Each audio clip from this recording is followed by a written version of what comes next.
It's time for the markets now. We start, of course, with Nigeria. That's where we are. After all, we see a drop at the NGX this afternoon from the positive, very green close that we had last night.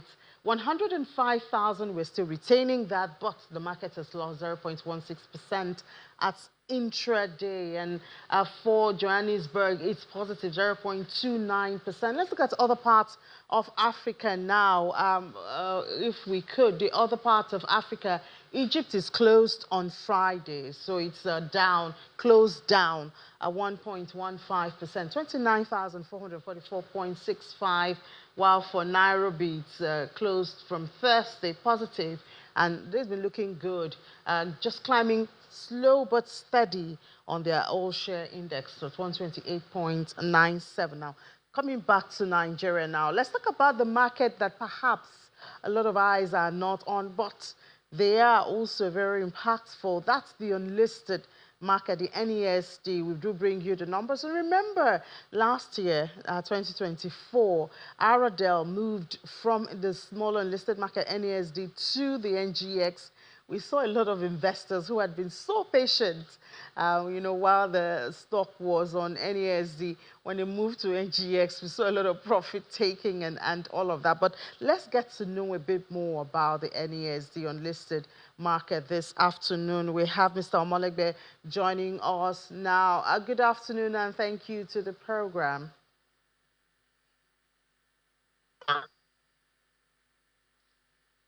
I didn't get that. Can you hear me? I can hear you. Okay, but your audio is not very clear. Let's hope that it will clear out as we speak. So tell us the performance in your market. A lot of people seem to ignore the NASD and everybody's looking at the NGX as the major stock market. But tell us about the performance of your market in the year 2024. Yeah, correct. Because NGX obviously is the main market, is where all the big companies are listed. But I'm glad that investors will be ignoring the NASD at their own. I can't make out what you're saying. I don't know where the issue is, but I'll just give you some minutes. Perhaps you log out and log back in and all of that while I go to the other market, and then we'll come back to you, and hopefully by then we can have, a fruitful conversation. So we hope to have Mr. Latunde Amolegbe soon back, with better audio. Now let's go to other markets. For this afternoon, I believe that will be the Middle East, where we do know that two of the markets are closed on Fridays. Dubai and Abu Dhabi are open, so we have intraday from Dubai. Positive there, 0.04% at 5,231.27. Abu Dhabi also positive, much better, 0.35% right there, 9,496.16. In other parts where the markets are closed on Friday, the Tadawul closed positive 0.07% at 12,097.75. But Qatar also closed in the red, down 0.14% at 10,441.53. Now let's go to the Asian market. I believe, or is it the US? The US market was closed yesterday. It's honor of, Mr. Jimmy Carter, who was buried yesterday. A lot of festivals and our eyes were there, so the markets were closed for the United States. So at the Asian market, we see that some numbers had been released. The Asia Pacific market mostly in the red. Investors are assessing the November pay and household spending from Japan. And real household spending in Japan was down 0.4% year on year in November. It's a softer fall compared to 0.6 that was expected, and also less than what was recorded in October. In October, it was more than 1%. But even with that, we did see that the market reacted negatively. The average real income per household stood at 514,409 yen. That's about $3,200 for November, there was a gain of 0.7% year on year. Separately, the People's Bank of China announced that it would suspend treasury bond purchases temporarily, and this was due to the bonds being in short supply, with the PBOC adding that it would resume bond buying depending on supply and demand in the government bonds market. So we see all of this feeding to red numbers at the Asian market. Nikkei is down 1.05% at 39,190.40. The Kospi of Korea, South Korea, is down also 0.24%, 2,550.7. The Hang Seng Index almost 1% in the red. Numbers not, looking good. This happened in its final hour.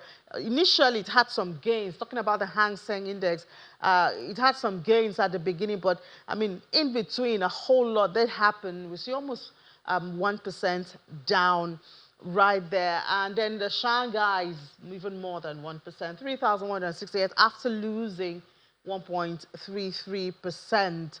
And then also for India, we know that India too has been doing a lot of heavy movement downwards, unfortunately. So 23,431.50 after losing 0.40% from its trade. All right, let's see if we can have Mr. Amolegbe join us now with a better audio. Hello, Mr. Amolegbe. Can you hear me?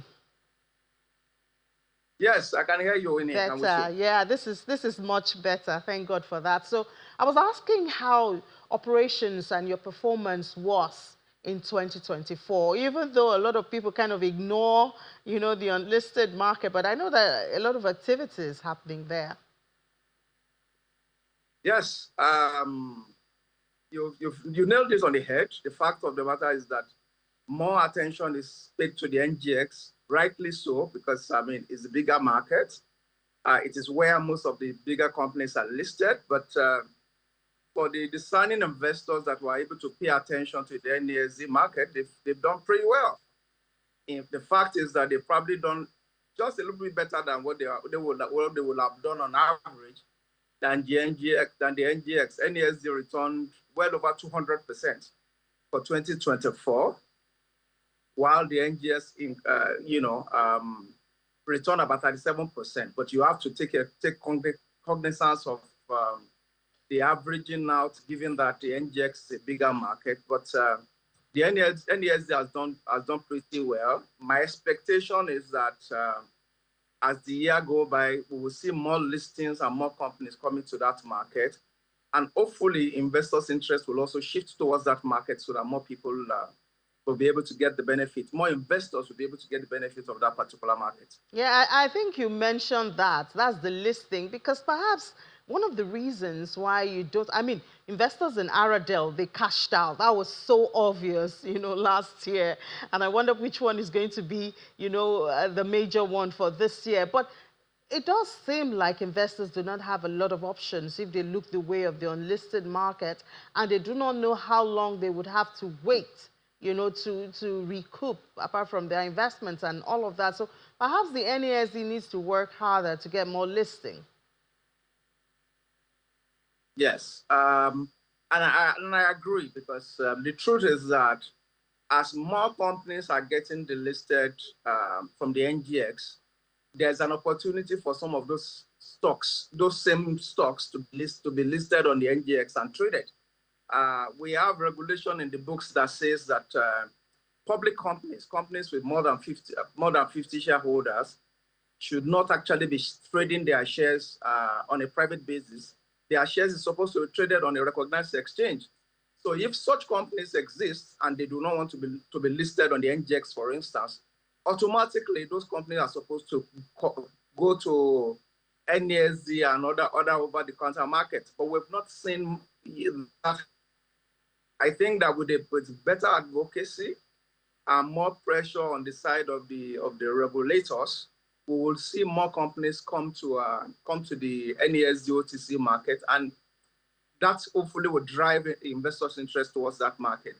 If few of that had happened, the likes of Mobil Oil used to be listed in NGX. It is now on the NASD market. I suspect that some of the other companies that have found their way out of the NGX could very well end up on the NASD. But clearly, there's more to be done regarding advocacy and regarding the pressure from the regulators to get some of these companies, some of them relatively large, but for some reason will prefer to have a close shareholding structure to come and trade their shares on the OTC market rather than continue to trade on a private basis. So, and it does seem like perhaps one advantage that listings can be a huge attracted is the requirements. Even during this bank recap, we've heard of the process and procedures that companies would have to go through to qualify and all of that. And I guess the requirement is less demanding when it comes to the unlisted market.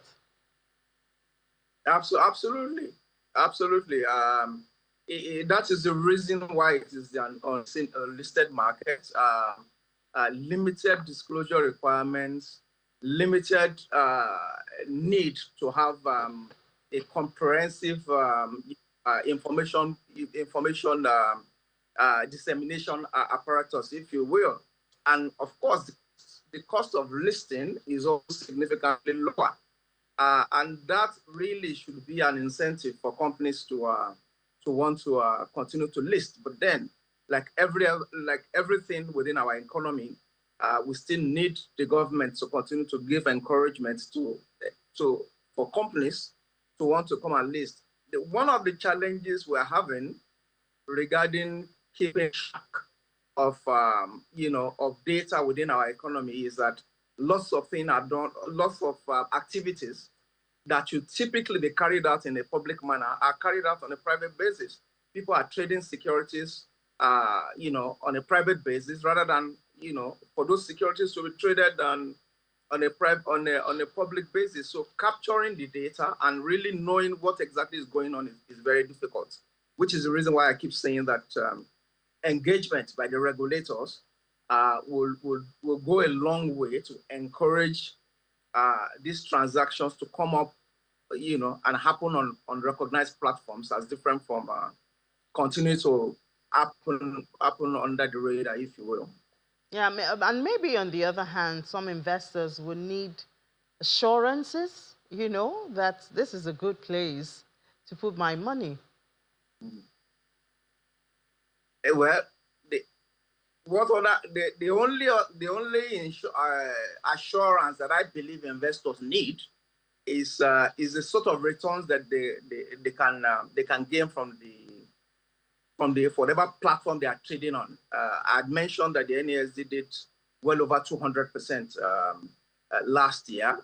As a matter of fact, if you select a basket, a much smaller basket from the composite index itself, you could say that we had a smaller basket that is called the pension index that actually delivered 400%. Investors put their money in the markets in order to make returns. So if you can make such a return in the market, then you might not be doing yourself a favor by ignoring such a market. Inflation well over 30-something% in the economy. So you need your investment to deliver returns that is well above inflation.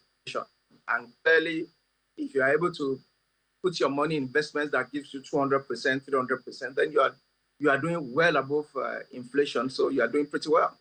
So I will expect that discerning investors continue to take a look at what is happening in that particular market. Not to say that the interest in the NGX should not continue. I still feel that the NGX itself still has some significant way to run, but it also helps to have a portfolio that is well diversified. You want to have a portfolio that represents a